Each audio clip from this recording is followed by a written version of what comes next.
The vault beneath Mare Tranquillitatis was never meant for tourists or politicians. Tucked under a kilometer of basalt and regolith, the lunar archive collected everything humans had ever called a record. Cave ochre on limestone, monastic codices stitched with gold thread, dusty servers from the forgotten cloud wars, whale song spectrograms, and contracts that bought and sold whole continents. There was no curator. There was a chorus. They called themselves the chorus because their work was not to preserve objects, but to listen. Across languages, eras, and mediums, for harmonies no single dataset could reveal. Archivist Vale O'Keefe, hair pulled back and eyes bruised by years of low gravity and lower sleep, lived for that moment when noise became pattern. On a Tuesday with no ceremony, the pattern arrived. It was not a discovery so much as a resonance. Vale's console, an interface that resolved sounds and glyphs into a rotating manifold of meaning, began to align fragments from wildly distant shelves. Spiral carvings on a Neolithic stone in Orkney. A Sumerian hymn catalogued as a fertility blessing. A pattern of cicada broods mapped across centuries in North America. A medieval cloister's illuminated letter that no monk ever explained. An orbital beacon's diagnostic beep from the year the Martian canals were declared a hoax. A lullaby sung into a tin cylinder by a mother who never knew she was making history. Each fragment shared 3 traits: 5-beat cadence, a motif of 3 decreasing intervals, and a mirrored glyph that resembled an eye closed, then half open. Pattern matching made careers, but the chorus was cautious. Too many conspiracies had been born from hungry minds staring at clouds. Vale built a null model and broke it. Then she randomized inputs and broke it again. The signal's insistence felt less like human invention and more like a warning posted on the walls of time. She filed the report that changed everything: harmonic recurrence across civilizational media, HRCM, confidence 0. 997, apparent cycle length ~11, 500 years, object of reference. Silence.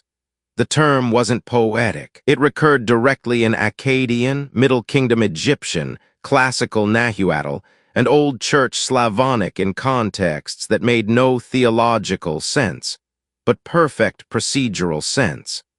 Silence wasn't absence. It was a protocol. The chorus escalated to the United Terran Assembly because that's what you did when you feared you were holding a live wire. The Assembly had a liaison to the Galactic Council since the day we were grudgingly admitted. Ambassador Naomi Duarte, a human with the kind of smile that made enemies lower their guard and old friends sharpen their knives. She listened while Vale outlined the recurrence and played the low, mournful 5-beat pulse through the room's acoustic field. Something old shivered in the walls. "Most cultures produce apocalyptic myths," said Counselor Saren of the Orales Dominion, voice like cold rain. "You have found one of yours." "No," Vale said softly. "We have found one of everyone's, in our archive, in yours, in the Zorathi seed chants, in the Zephyrian night prayers, in the Salari star registers, different words, same cadence, same glyph, same instruction when you see 3 signs, a triad of alignments among a local star's magnetic poles, a decay in cosmic background polarization beyond statistical drift, and the return of this cadence from the deep sky, be silent." Silence as in cease transmission, not only radio, not only light. Activity itself, neural and industrial, had signatures that bled into the sky if you knew how to read them. The instruction, Vale argued, was to go dark, not for days, for centuries. The room felt suddenly small. Saren flexed 2 of the Dominion's translucent throat fins, an involuntary gesture of disquiet. A universal superstition, or a universal memory, Ambassador Duarte said. Call it cultural fossilization. A warning passed so deeply into ritual and myth that no one remembers the original event. Outside the window, the moon's dark plane shone like a lake of frozen thought. Vale could imagine ancient hands chiseling spirals by candlelight, a monk's cracked fingernail gilding an eye that would not open. Beneath their art, perhaps, the same terror, Sleep the Beast. The chorus map extended beyond pattern into history. There were gaps, periods when entire regions ceased producing durable records. Whole archives burned, monasteries closed, courts dissolved, astronomy stilled, whistle songs outlawed. We'd called those collapses the work of war, plague, or tyranny. But what if obedience to the protocol of silence looked, from inside, like the end of the world, because it demanded the end of our noise? Vale inhaled, tasting tin. If the pattern is real, she said, we are in the first glimmer. The triad is drifting into place. The background polarization readings the Salari published last year. They match the prelude. And 3 months ago, one of our far Kuiper beacons flagged a harmonic echo, 5 beats, 3 falling intervals, from the direction of the Perseus arm. The vault isn't telling stories, it's showing procedures. Ambassador Duarte folded her hands. If this is a ritual, who is the priest? What wakes when we sing? Vale didn't blink. The glyph for devourer was older than any word, but it was there, hidden in the negative space of the closed eye. We don't know what it is, she said, only that last time the world went quiet, and after there were survivors. Silence as strategy, Duarte murmured, and peace as camouflage. The council took the matter under advisement, which was bureaucracy, for we will do nothing until the fire touches our feet. In the vault below the basalt, the chorus kept listening. The manifold turned. Patterns hummed. Old warnings gathered like storm fronts around a city that had forgotten umbrellas. History rarely hands you a clean manual, so the chorus made one. They called it the Silence Ledger, a living document that threaded every recurrence across time into a single, teachable flow. It began with the idea that the Fermi paradox, the great cosmic quiet, was not absence but compliance. Civilizations didn't fail to speak because they were alone. They chose not to speak because some learned the hard way what answering voices brought. The ledger traced 3 recurring stages: signal, stillness, survival. Signal was the prelude, the 5-beat cadence arriving from the deep or emerging in the artifacts as if memory itself were a radio.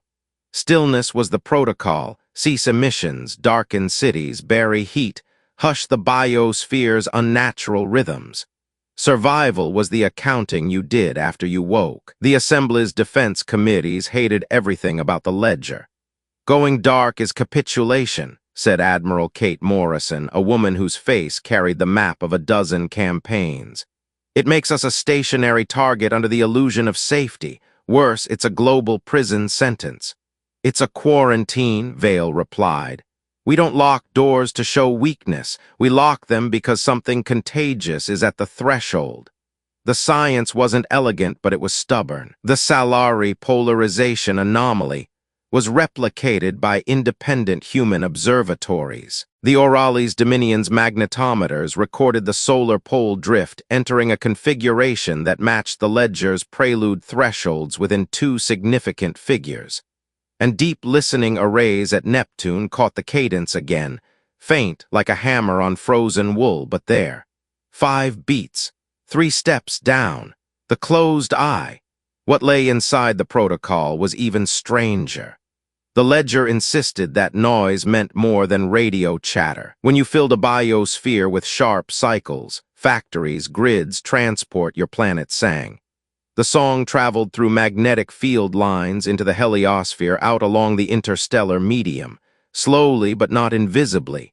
Intelligence made patterns, patterns made signatures, signatures made bait. Ambassador Duarte asked the question the public would ask. Who would design a predator to hunt order? Not designed, said Vale. Selected. Imagine a self-replicating machine complex seeded by some extinct ambition, tuned to harvest free energy gradients. In a violent, hot universe, random noise is common, but concentrated, repeating rhythms, those look like farms. The complex drifts, senses, adapts, and learns to follow the drum of industry like a shark follows a wound. The phrase stuck, the drum of industry. Politicians used it to accuse rivals of recklessness. Activists used it to demand a planetary Sabbath. Markets trembled, then rallied, then trembled again. The council convened a working group on existential phenomena, which filed a report that no one alive would read end to end. In back rooms, the chorus and a handful of allied scholars from other species did what frightened people always do when decisions loom. They built tools.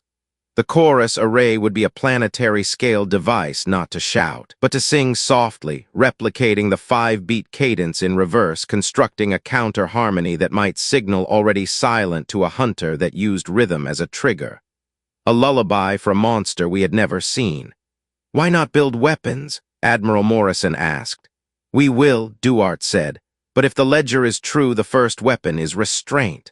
Across old Earth, some cities experimented with darkness. For one night a week, grids dimmed, cargo lanes paused, data centers idled to baseline. People stepped onto balconies and heard their own hearts. The night sky returned for the first time in generations to homes that had forgotten it, and children saw the Milky Way like a river of salt. But compliance was not uniform. The Council's free trade bloc derided silence as superstition. Some worlds announced celebratory beacon chains to display their prosperity at the next convocation. The Zorathi proposed a compromise, masking noise with greater noise, burying industrial rhythms under chaotic broadband bursts. The chorus warned that predators evolved to tell signal from noise. When the first outpost went dark without permission, the argument left the faculty lounge. Kepler 442 de-listening post Theta failed to report at its scheduled window. The post's automated health ping, an old, boring, necessary heartbeat, did not arrive. A fast drone found the array intact, crews alive, systems healthy. The commander had ordered a blackout and would not answer why. When the drone threatened to breach, the commander broadcast a single message on a tight beam back to the archive. We heard it up close. "It is not a myth. Don't sing." Ambassador Duarte read the message twice, then asked for Admiral Morrison. "Prepare 2 plans," she said. "One for lights out, one for war. Pray we deploy the first in time to prevent the second." The ledger appended a final, sobering note culled from the oldest strata where ink dissolved into ash. In every cycle there were the silent, the hesitant, and the proud. The proud always built beacons. The beacons always burned. You can turn a warning into prophecy by ignoring it long enough. As the triad drifted toward completion, the galaxy did what it always does, held festivals, signed trade agreements, rehearsed elections, fell in and out of love. The cadence threaded everything. Artists sampled it. Conspiracy channels monetized it. Stadiums clapped to it. Every echo felt like an insult to the ledger, but culture moves like weather, not decree. The prophecies that scholars reluctantly named, because calling them models didn't reach the public, did not describe a creature. They described a behavior. When the alignments converged, an unseen process would map rhythms against space, triangulate densest signatures, and send harvesters on trajectories that looked like comets until you measured their indifference to gravity. The Salari had star records of nights when their sky wrote straight lines. Vale traveled, against her instinct for basements, to gather proofs that would convince the hesitant. On Orali's prime, she stood before a cathedral of glass and begged Counselor Saren to shut down the planet's lattice of celebratory beacons for a month. "We survived the last cycle," Saren said. "We have nothing in our annals about monsters." "You have gaps," Vale replied. "Gaps are annals written in negative." On the far rim, a shattered moon offered a different record, patterns etched into tidal strata, as if something had skimmed the surface in ribbons, drinking oceans. The Zephyrian archivists called it the thirst mark. In the archive, the manifold rendered thirst marks into the eye that would not open. Admiral Morrison didn't wait for permission to prepare. The Silent Guard was born, a fleet doctrine that inverted everything she had taught. Vessels were retrofitted with cold drive options and mirrored hulls. Communications shifted to tight-beam, low-rate exchanges. Factories learned to breathe like sleeping animals. It felt like cowardice until you saw the math, and then it felt like surgery. The Council, fractious and proud, issued a statement affirming respect for cultural rituals, while condemning panic-driven economic sabotage. Behind the podium, one of the free trade worlds lit a new ring of orbital billboards that played a prosperity hymn in visible light. You could see the rhythm in their glare. The chorus array neared readiness. Composers, physicists, and linguists argued about the lullaby's structure. "We are not trying to charm a mind," Vale reminded them. "We are trying to spoof a classifier. If the hunter recognized patterns and suppressed sleep during coherence, then the counter-harmony must advertise incoherence, softly. Enough to say this farm is fallow, not enough to shout something is here." In the Kuiper dark, listening post Theta reported again, this time in a burst scheduled to arrive only if the crew failed to send their weekly silence receipt. The message contained a map, faint returns moving at non-ballistic vectors, converging on a volume of space with too many beacons and not enough humility. Not dramatic, not cinematic, just geometry. Vale carried the map into the assembly chamber where projections turned starfields into halls. She showed trajectories that ignored mass, paths that bent like minds changing. "We don't need their theology to know when hunters are on the move," she said. "We need ours to know when to shut up." The vote failed by 7. Ambassadors spoke of sovereignty, of economy, of not letting ancient ghosts dictate policy. Vale did not shout. She did not cry. She returned to the archive and set the array to hum its first test tones beneath the rock, a lullaby no ear would hear but a classifier might. That night, clouds over Manila thinned, and the city went dark not in fear but in practice. Children told each other stories about monsters who hated songs, and parents told them a stranger truth. Sometimes bravery is a quiet room. On the morning of the third convergence, the cadence rippled through the Neptune array louder than before. 5 beats, 3 down, the eye half open. At the same hour, a beacon world's billboards flared brighter to celebrate the signing of a new shipping accord. News feeds showed fireworks snared in glass over oceans. In the archive, the hum of the array tilted like a boat struck by a hidden wave. "Is it hearing us?" a composer whispered.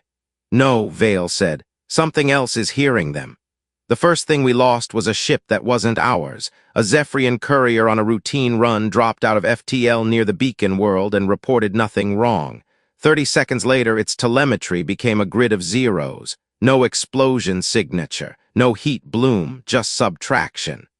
The courier's loss was debated before its absence cooled, but math didn't care about rhetoric. The map from post-Theta updated with new returns, and their approach vectors rethreaded like needles seeking a seam. Admiral Morrison ordered condition quiet across human space. Lights dimmed, grids slowed. The guard took their places in shadows they had built for this purpose. The Council accused Earth of theatricality. Ambassadors fretted about stock indexes like captains arguing over tablecloths while the hull took water. Vale kept the array singing and waited for the classifier to either ignore or recognize the subtler signal. Fallow, barren, not worth the harvest.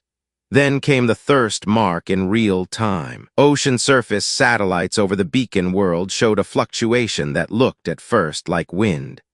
But wind had signatures, this had motive.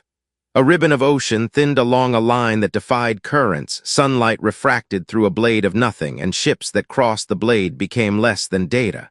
On the far rim, old scars had spoken. Here a fresh cut wrote in water. The world couldn't shut up all at once. Markets, media, panic, they all ran on noise. In the muddle, a second courier died. A third fled and lived by accident. Its cold drive had failed in a way that made it look like a rock. Ambassador Duarte addressed the council with a calm that felt like mercy. "We advised a Sabbath," she said. "You built a parade." She did not gloat. She did not threaten. She proposed a quarantine that would carve out the loudest worlds, isolate lanes, and route dark convoys through the least expressive corridors of space. It was ugly policy, but ugly is a word you use when you have choices. Under the basalt, Vale stared at a holograph where the array's counter-harmony traced a delicate braid.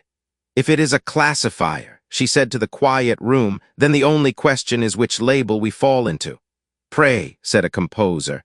Perhaps, Vale murmured, or stone. The beacon world's billboards finally went dark, but you cannot unring a bell. Whatever mapped rhythms had already drawn its lines. The harvesters, if that's what they were, did not blink or posture. They executed. The world's orbital stations lost attitude control without damage, as if their reaction wheels spun in syrup. Data centers reported a drift in clock cycles that made consensus impossible. Less than data. Admiral Morrison's guard moved in silence. 2 quiet frigates slid between the unseen lines and reconfigured their hull temperatures to match the cosmic microwave background to 6 decimals.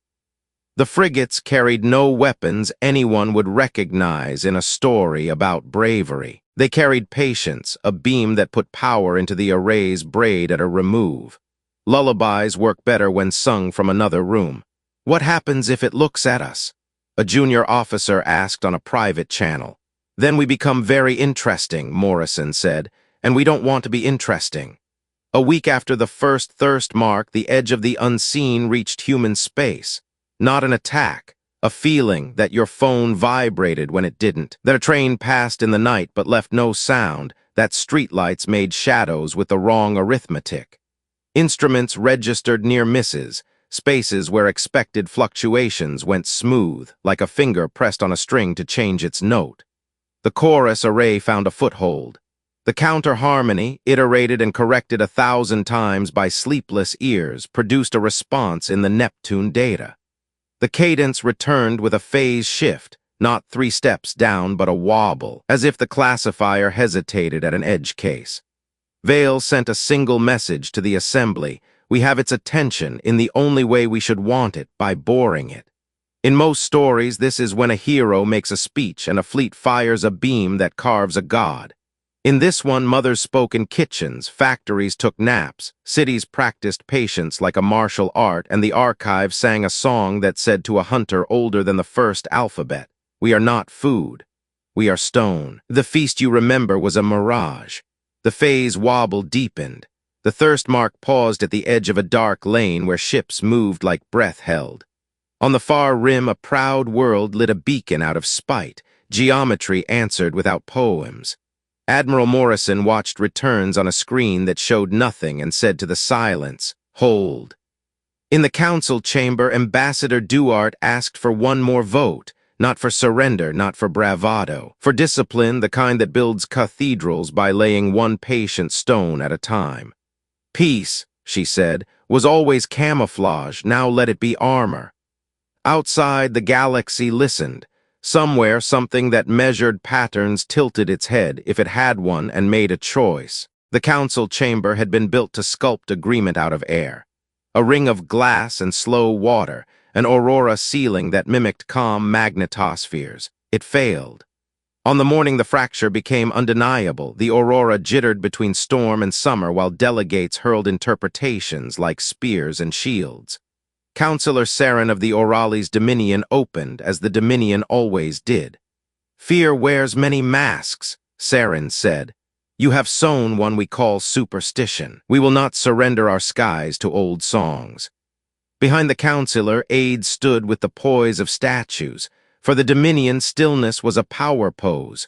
The Salari replied with star almanacs so heavy the dais creaked.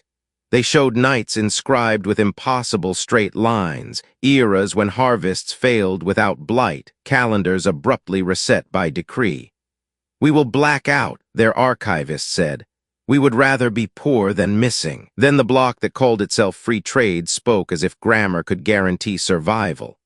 Their ambassador, fluent, bright-eyed, beloved on talk shows, smiled into the drones. "The market is a sensitive animal," she said. "It dies when you choke it. Silence will starve billions without firing a shot." Polite applause. Cameras love uncomplicated cruelty. Ambassador Naomi Duarte waited until the noise fell. "The predator, if that's the word you need, does not know pride or market," she said. "It knows rhythm, and we are teaching it a song. To survive, we must become boring." Few sentences had enraged more people at once. The Zephyrian poet ministers declared that a civilization without performance had no moral right to persist. The Zorathi offered compromise, bury the drum of industry beneath broadband chaos. Vale O'Keefe, fragile the way people become after their guesses turn into instructions, stood at the perimeter and said, "Predators evolved to separate signal from noise. You cannot outshout a thing that hunts order." The fracture wasn't only philosophical. It ran along supply lines and election cycles. Two carrier groups from the free trade bloc quietly redirected toward Caraxes Prime, a world famous for its ring of lighted billboards that had once been art and were now arrogance in orbit. Encrypted chatter spoke of a signal spear, a transmitter meant to punch a signature through any veil and dare the unseen to come. University calls for proposals appeared overnight. Build us a beacon that cannot be ignored. If there is a hunter, they will teach it to find us faster. Admiral Kate Morrison brought the news to Duarte in a room that didn't echo. "We could sabotage it," Morrison said. "Accidents happen, or we could drown the design teams in grants until the convergence passes." "We are not gods," Duarte said. "We are neighbors. If we turn to treachery, the lesson of silence will be replaced by the politics of grievance." She looked to Vale. "Can the array make our space look like stone even if the spear sets the rest of the sky ringing?" "Only if we are disciplined to the marrow," Vale said. "Classifiers sort by nearest strong signal first. If we become interesting, we are next." On Earth, the discipline became culture. Night grids practiced going down like curtains at an opera. Factories learned to breathe in wide, low pulses timed to seasons. Weddings substituted lanterns for drones. Feeds filled with arguments that sounded suspiciously like prayers. How do we love loudly and live quietly at the same time? The answer, repeated until it felt old, was, choose when to be loud. Teach children that some songs are for kitchens and some are for caves. The council's vote failed by 7, then by 4, then by 2. Each failure sharpened the fracture instead of healing it.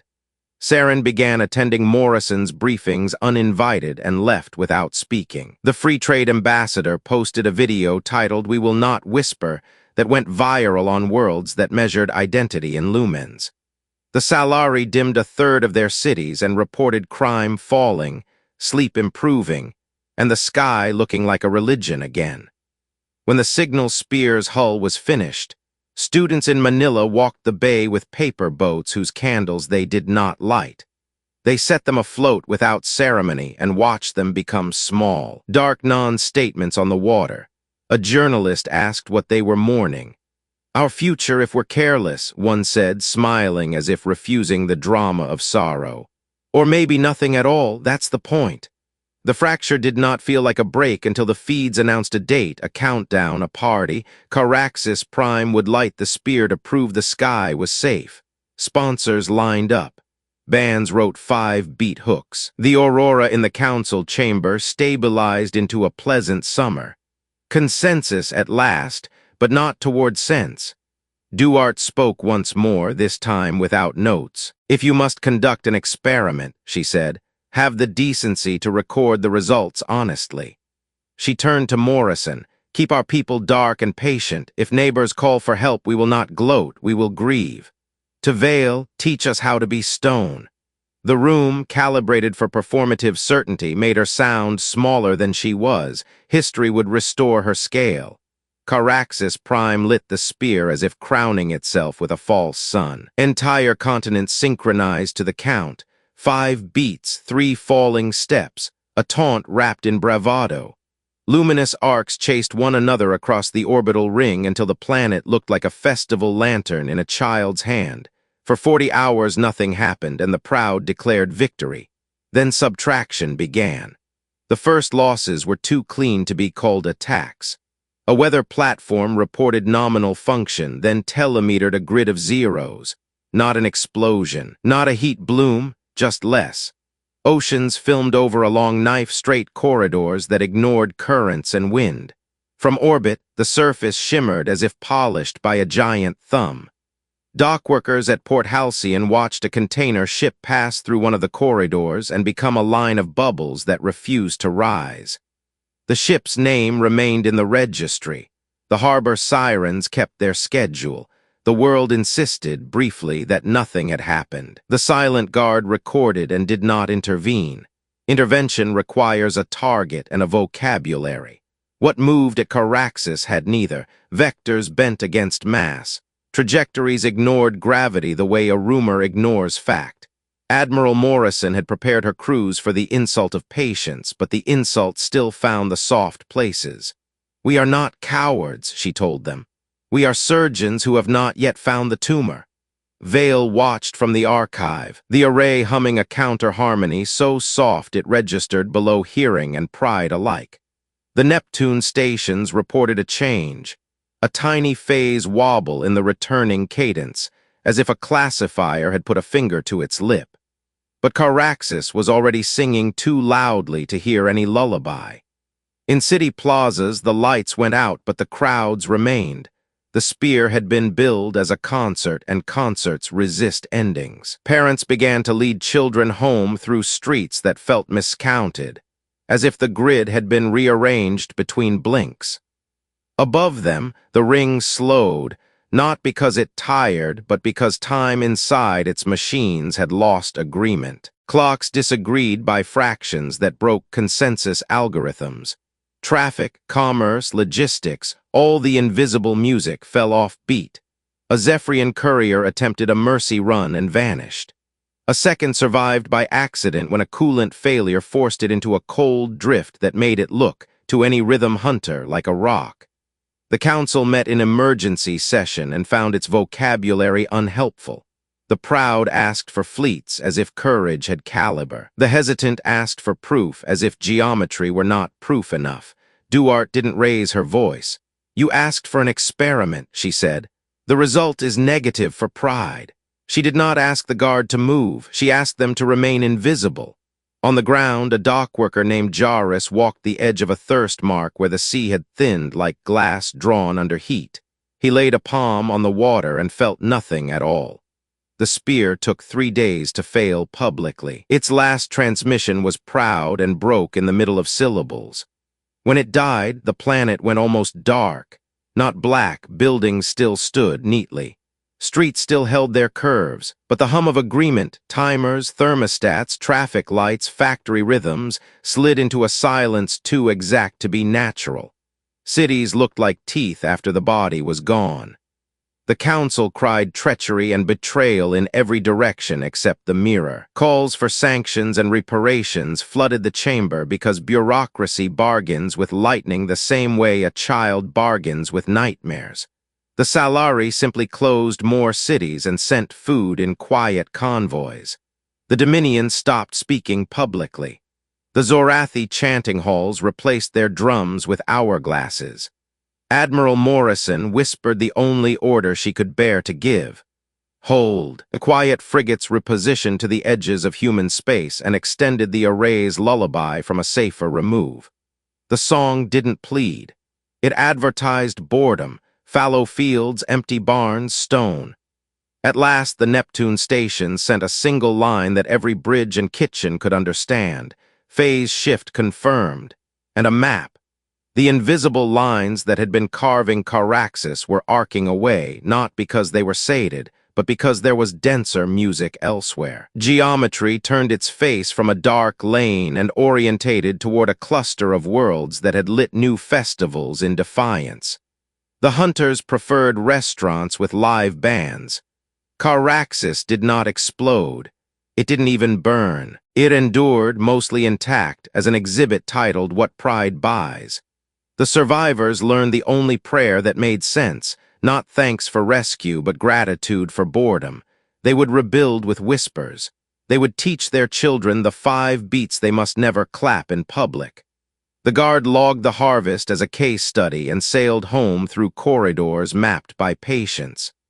The council, chastened without changing, drafted a quarantine that carved out loud sectors like diseased tissue. It was ugly policy. Ugly is the word you use when choices are gone. When Morrison finally took off her headset and closed her eyes, she did not see monsters. She saw hands, millions of them, reaching for switches and dimmers, choosing quiet one small decision at a time.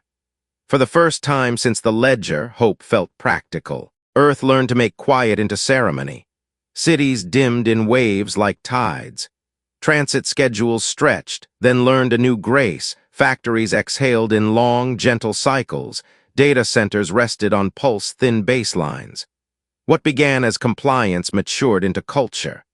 The global feeds filled with recipes for darkness. Blackout curtains that looked like art, street festivals where speakers remained unplugged, wedding vows spoken by lantern light. Children learned a counting game that stopped at 5 and never reached 6. Teachers called it the wolf number and no one asked why. The chorus array grew from an instrument into an institution. Salari mathematicians contributed stochastic skins that disguised its regularities. Zephyrian poets tuned the spectral envelope to mimic auroral hiss and dust grain impacts. Zorathi acousticians, humbled by Caraxes, added micro-jitters that pushed the signal just outside anything a hunter would label succulent. Human composers braided hymns into the hum, but kept them so soft they were more rumor than song. The array did not shout. It suggested absence, the way an empty room suggests a conversation has not yet started. Ambassador Duarte moved between worlds with a vocabulary that refused both triumph and shame. "We are not apologizing for being alive," she told a chamber where the proud had run out of adjectives. "We are asking to live in ways that do not resemble an invitation." She refused to name enemies by species. She named habits instead, and the room understood because habits can be unlearned without blood. Admiral Morrison trained the silent guard for a fight she prayed would never sign its name. Crews drilled formation keeping without emissions, conflict without comms, rescue without acknowledgement. They practiced failing to be interesting. Their ships wore mirrored skins, cooled to match background, and carried beams that were not weapons so much as extensions of the array's patience. Delicate power lines arcing across space to move the lullaby away from anything a classifier might notice. "The plan," she told a new class of officers, "is to be the most forgettable thing in any room the universe enters." For a year, the galaxy held its breath. Harvest lines arced around loud sectors and through them. Some worlds went dark and survived. Some insisted on being seen and became exhibits. The council wrote protocols with the meek ferocity of a reformed addict, and for once the paperwork arrived before the funeral. Markets, deprived of spectacle, discovered the profitability of steady needs: food, medicine, insulation, window cloth. Children on Earth drew the closed eye in chalk on sidewalks, and no one corrected them, because warnings are easier to remember than laws. The near betrayal came from love. A convoy carrying vaccines to an outer settlement cut across a corridor the guard had labeled questionable. When a thirst mark brushed the lane, 3 ships on the convoy's flank shivered and reported clocks scattering like birds. "They're being tasted," a sensor tech whispered. The mission commander asked permission to sprint to pour heat into engines and flee. Morrison held her breath so long the bridge went silent around her.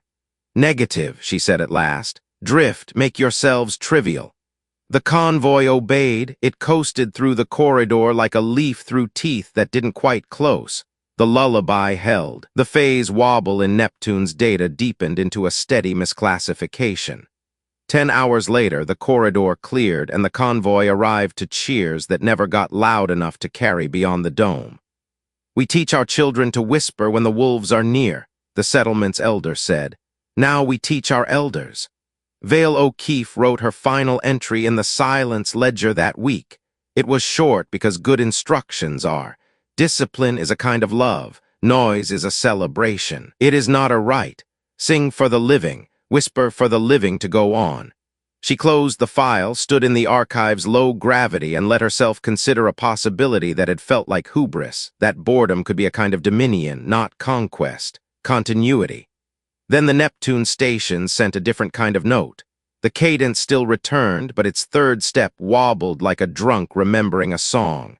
Classifiers, human and machine, agreed on the label the hunter might now assign to human space. Not prey, not quite void, but stone, inert, inconvenient, unprofitable. The word flashed across bridges and kitchens alike. People laugh the way you laugh when the surgeon says the tumor isn't interested in you after all. The guard didn't celebrate. They lowered their shoulders into the harness of vigilance and kept the lights low. Duarte refused to declare victory and called it a reprieve. Saren, who had never given public thanks to humans for anything, sent the archive a single line: "We will observe your Sabbath." On Caraxes, small markets reopened at noon and closed at dusk. Children there learned the same counting game and inherited the same unfinished number. Decades turned the emergency into a calendar. The Concord of Quiet, once derided as superstition wrapped in policy, hardened into treaty law with rituals attached. A planetary Sabbath each quarter. Emission audits that felt more like harvest festivals than inspections. School plays where the hero won by stepping back from the microphone. The universe did not applaud. It merely failed to bite. Ambassador Naomi Duarte aged into the kind of elder who could stop a room without raising a hand. Her last address to the council contained no triumph. "We did not defeat anything," she said. "We learned to be unappetizing. That is not glory, it is wisdom." A Zephyrian choir hummed afterward, too soft to register on any instrument, for the pleasure of being a sound that didn't travel. Admiral Kate Morrison never fired the shot that would have made her famous. She trained officers whose names history would forget, because history forgets keepers of gates that no one tries. At the end, she allowed herself one indulgence: a small plaque on a quiet frigate's bulkhead that read, "We kept the lights low." Sailors rubbed it for steady hands before drills and returned to their patients. Vale O'Keefe receded from speeches and cameras and lived where she had always lived, in basements that stored time. Students who came to the archive found her kinder than they expected and more stubborn. She did not let them romanticize the ledger.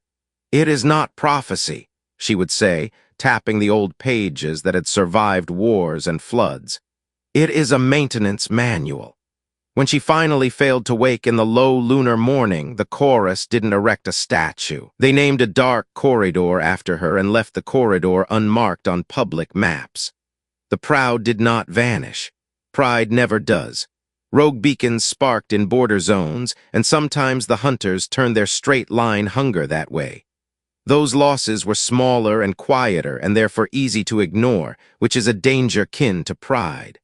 The Concord responded not with war but with tutors, teams that arrived with blackout cloth and bylaws and recipes, the patient arrogance of people who have learned how to survive and insist you join them. Caraxes became a lesson more useful than a martyrdom. The city where Jarrus touched water without feeling learned to trade in workmanship instead of light. Their markets opened at noon and closed at dusk. Their music schools composed in registers that delighted neighbors and bored the sky. Tourists came to walk under dark rings that still hung above like a cautionary halo. They were not allowed to clap in public. No one minded. Every few years, the cadence returned to Neptune's instruments like a migrating bird badly remembering its route. Each time the phase wobble was a little worse for classification and a little better for sleep. Scientists argued about causes. Had the hunter updated its models and concluded that noise like ours didn't match reward? Had our lullaby bled into the medium like dye and convinced the classifier we were geologically dull? The archive kept a column in the ledger titled Speculations We Do Not Need and left it unfilled. Children came of age who had never seen the billboard glare of the old pride worlds. They learned other arrogances, the belief that they were the first careful ones, the temptation to make their patience into a sermon. Teachers countered with field trips to power plants where engineers demonstrated the art of long exhalations, with stories about days when patience had been hard. "We are not better than our grandparents," the teachers would say. "We are quieter." When Duarte died, the council insisted on a state funeral, and the archive refused them a broadcast. The service was attended by those who could walk there and heard by no one who wasn't present. Morrison spoke a single sentence. She taught us that discretion is a weapon. That night, on more worlds than anyone could count, families ate by lantern light and told their children a story that ended on purpose in an unfinished number. The last entry in the silence ledger was a paragraph in an anonymous hand. It kept to Vale's rule, clear, short, unsentimental. There are hungers older than our maps. There are habits older than our hungers. Choose which you serve. The page smelled faintly of dust and metal. Sometimes in the middle of a city night when the grids were down and the sky returned, someone would clap by accident, 1, 2, 3, 4, 5, and freeze, smiling at the old reflex. The pause became a prayer. The missing sixth beat was a kind of citizenship. People shared the silence like bread. If the greatest threat to the galaxy was never alien and unknown, but the motion we made together when we forgot our place in the loudness of things, then the answer had been here all along, hiding in our archives, waiting in our kitchens. Not every danger asks for a blade. Some are outlived by discipline. Peace had always been camouflage. Now, finally, it was also armor.